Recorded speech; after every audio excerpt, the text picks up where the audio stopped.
Hello, everybody. Welcome to Talk with Tara on Tuesday at 7. I'll just wait for a few more minutes for people to join in. I hope everybody's having a good evening. We got a great topic tonight. We're going to talk about codependency.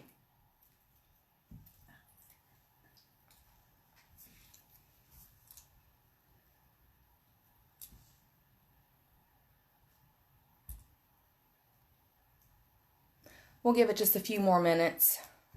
Make sure you all refresh your browsers. Just keep refreshing. We'll join. Welcome.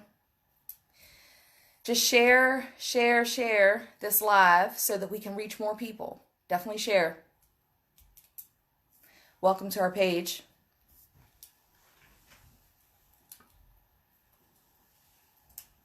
We'll give it just a couple more minutes.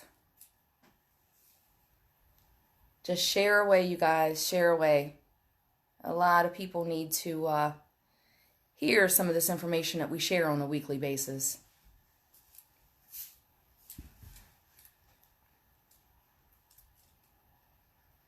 We'll give it just a couple more minutes.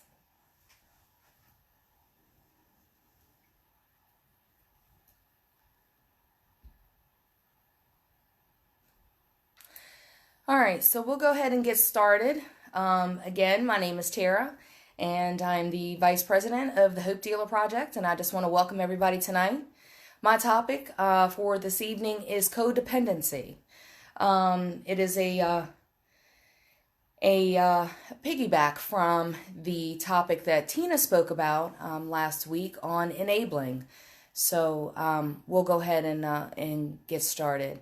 Codependency generally results in an individual working so hard to care for the addicted loved one that the codependent individual's needs are neglected, which can result in poor health, low self-esteem, depression, and other mental and physical consequences. So, when you start, having declining health, because depression is something that will quickly get in and manifest, when you are so consumed by another loved one's, actions and things like that. So, and again, we are not professionals. We're just giving you our own opinion. We are just giving some advice and suggestions on, how we've been able to overcome some of these topics that we're going to be talking about over the coming weeks. So, examples of codependent behavior. Codependence works the same way, whether the addiction is drugs or alcohol, something else such as sex, gambling, verbal or physical abuse, work, or a hobby. If the addict's behavior causes worry, is forcing the partner to adjust, or the parent or the loved one, whomever, to adjust to and deny the problem, they are at great risk for becoming codependent.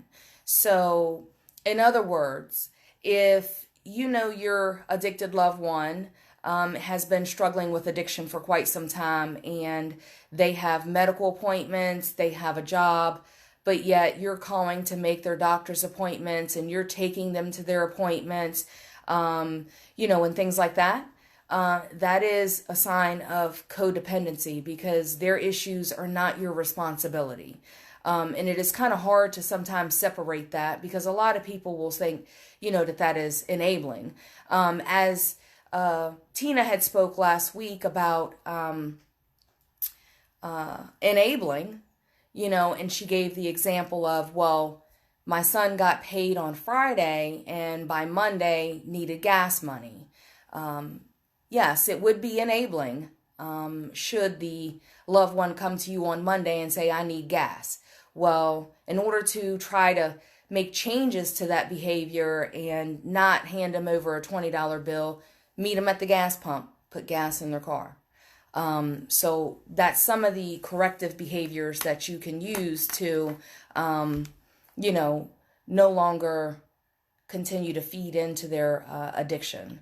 And these, actually, what I'm going to give you are some common signs of codependent behavior.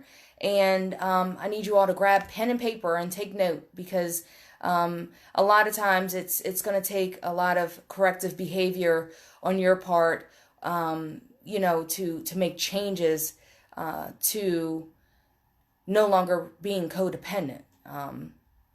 The first one here is taking responsibility for someone else's actions. You shouldn't take responsibility for someone else's actions, because they're going to have to end up suffering the consequences, for their actions, good, bad, or indifferent. So, why take on that worry? The other would be worrying or carrying the burden of others' problems. And again, it is kind of hard to not worry about your loved one, especially if it's a child or a spouse. I get that. And carrying their burden.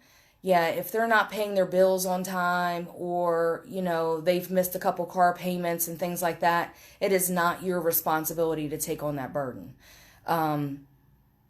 The next one here is covering up to protect others from reaping the consequences of their poor choices.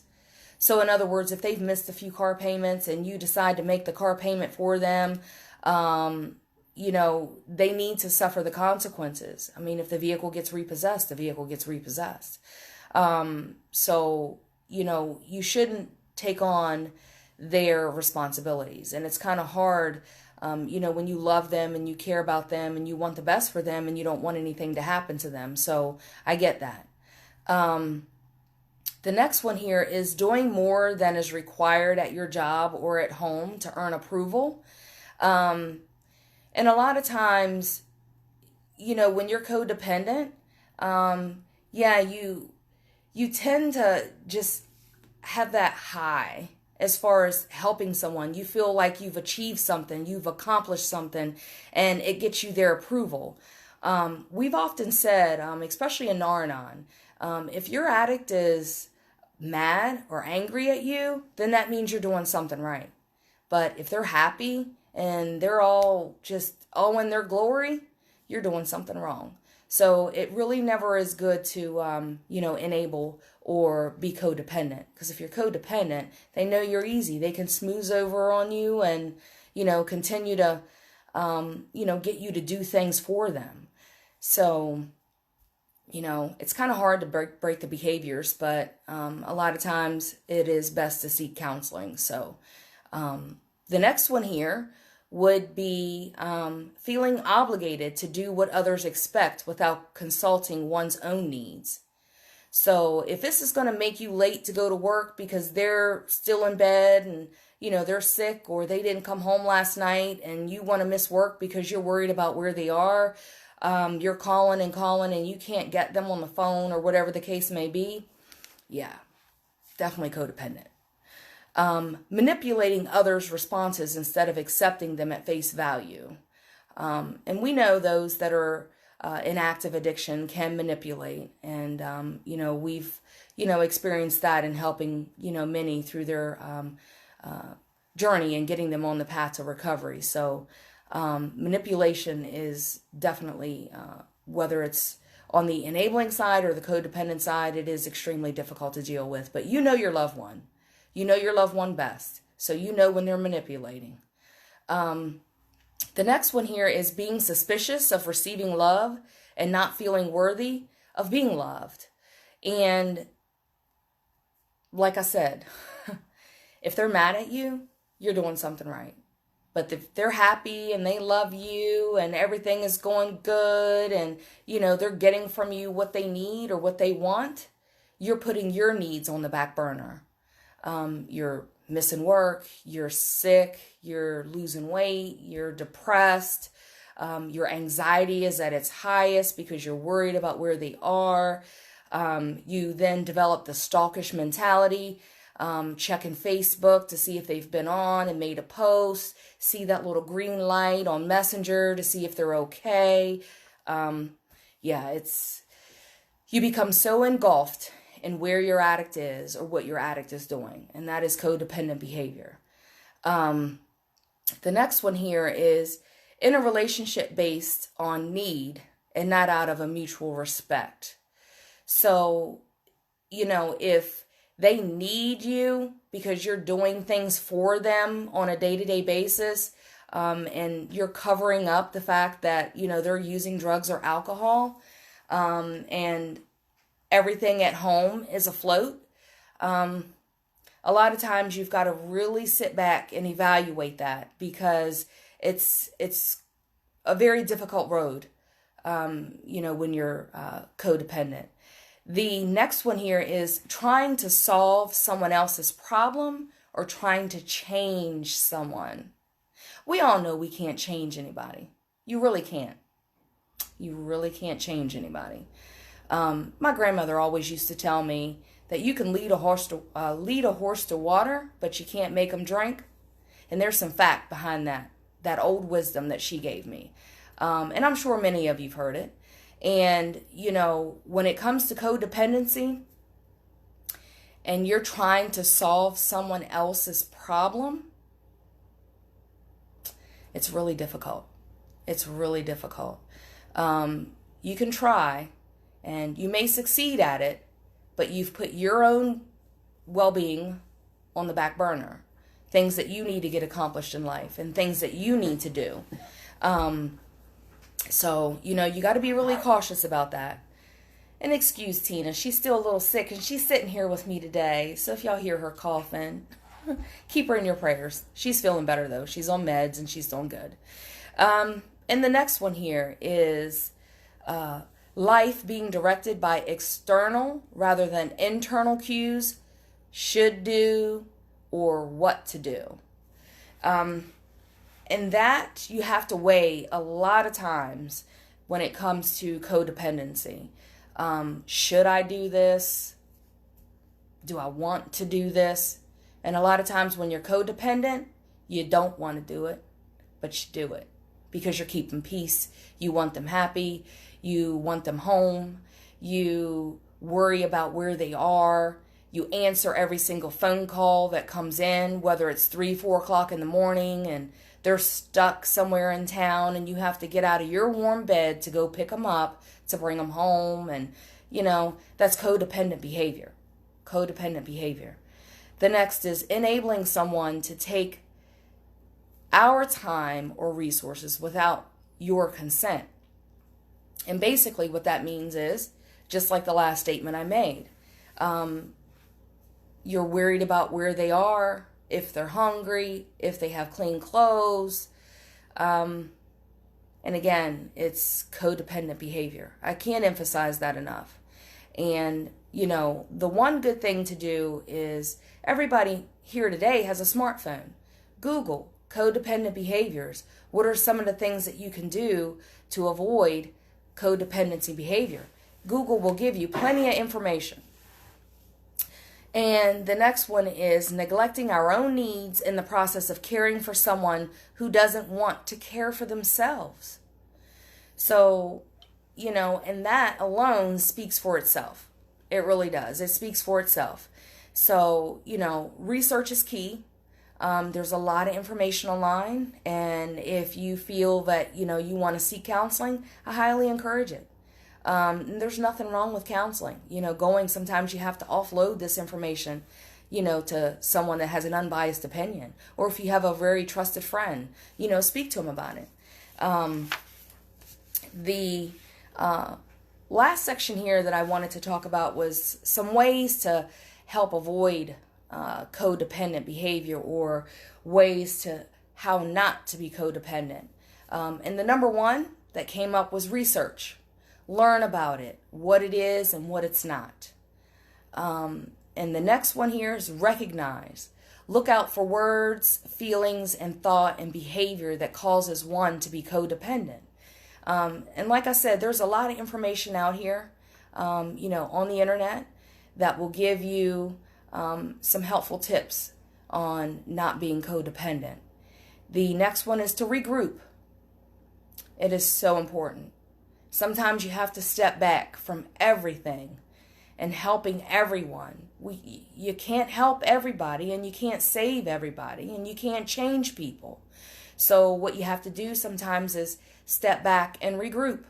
If you have to power off your phone, you power off your phone.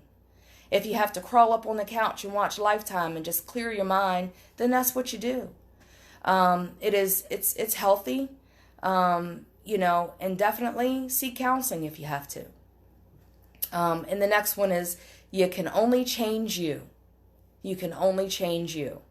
I know it's very difficult from a parent's point of view.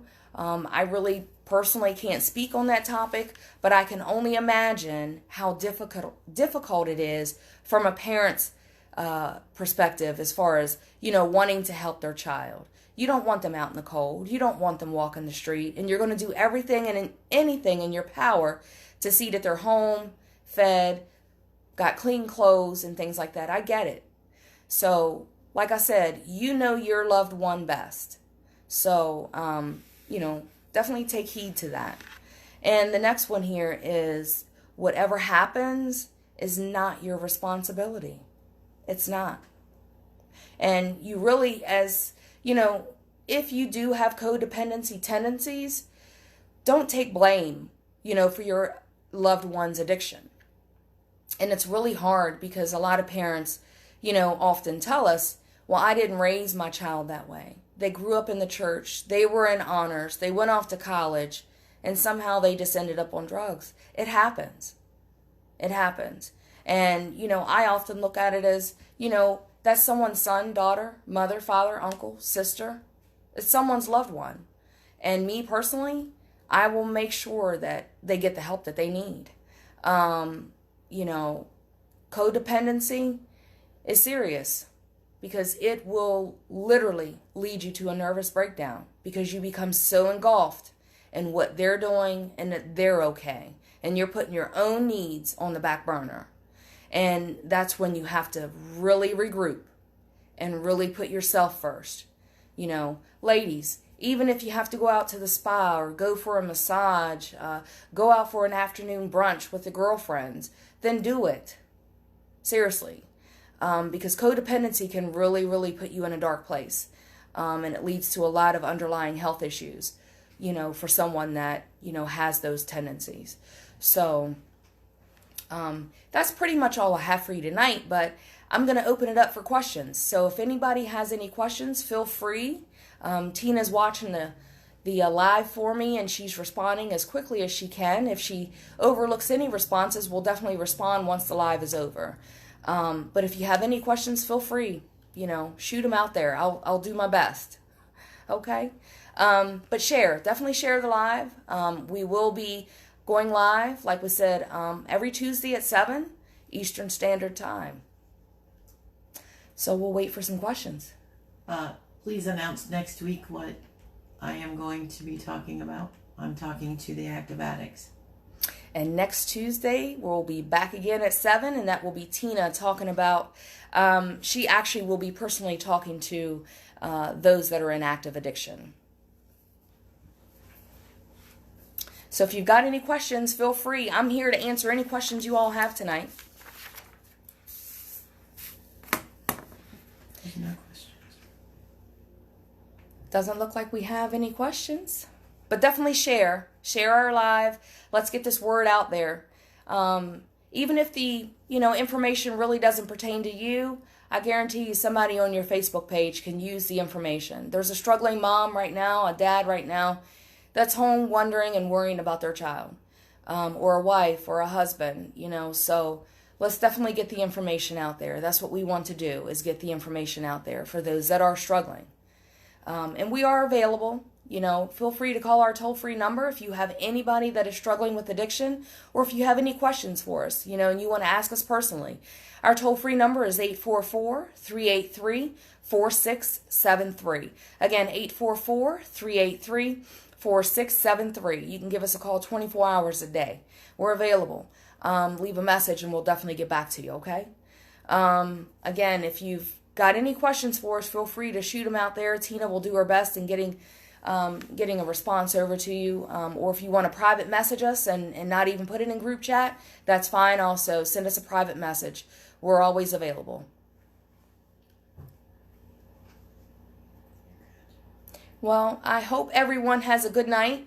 And again, if you have any questions at all, feel free to reach out to Tina or I, or message us, inbox us, whatever. So we have a question here from Beth. Hi, Beth. That's our friend out in Indiana. How do you stop codependency? Wow. Well, I went over a lot of that information already. There's not one miracle word that can stop codependency, unfortunately. I wish there was. But my best suggestion, Beth, is to pull back and regroup. Focus on you. Focus on you. Not you personally, maybe, but anyone that is struggling with a loved one that is in active addiction.